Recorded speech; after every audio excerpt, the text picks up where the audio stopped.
Philistines were attacking the Israelites. Every morning, a giant Philistine named Goliath challenged any Israelite to fight him. Goliath was bigger and taller than anyone else, and he was fierce. He wore heavy armor and carried a sword, spear, and large shield. No one dared to fight him. David was a young shepherd boy who had faith in the Lord. His older brothers were soldiers in Israel's army.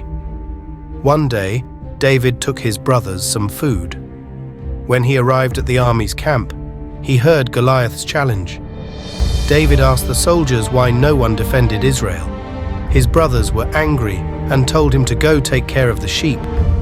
But David knew the Lord would defend Israel.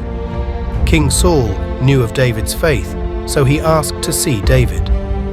David told Saul he was not afraid to fight Goliath. David explained that once when he was looking after his sheep, he killed a lion and a bear. The Lord protected him then, and David knew the Lord would protect him now. Saul gave David his armor, but it didn't fit, so David took it off. He decided to fight without any armor. David collected 5 smooth stones and put them in a bag.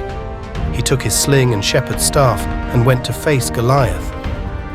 When Goliath saw David, he shouted and made fun of him. He said a shepherd boy could not beat him. David shouted back that he trusted the Lord to protect him. David said he would beat Goliath to show the Lord's greatness. David ran toward Goliath. He quickly threw a stone with his sling. The stone hit Goliath in the forehead, and the giant man fell to the ground. The Lord helped David defeat Goliath without a sword or armor. When the Philistines saw that Goliath was dead, they ran away in fear. The Israelites won the battle. David trusted the Lord, and the Lord protected Israel. Have you ever pondered why David chose to gather 5 stones? The reason is clear. David was aware that Goliath had 4 brothers. David's unwavering faith in God led him to gather 5 stones, 1 for each potential adversary, should Goliath's brothers come to his aid. This decision underscores David's absolute trust in God. He believed with complete certainty that each stone would strike with lethal precision, testament to his faith and courage.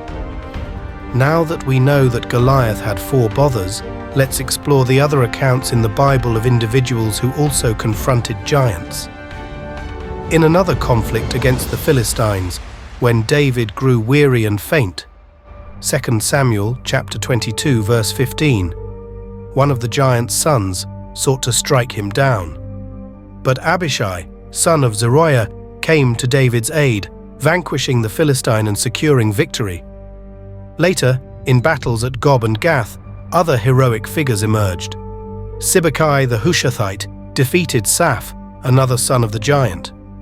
Elhanan of Bethlehem, with a spear as formidable as a weaver's beam, slew Goliath's brother in Gath.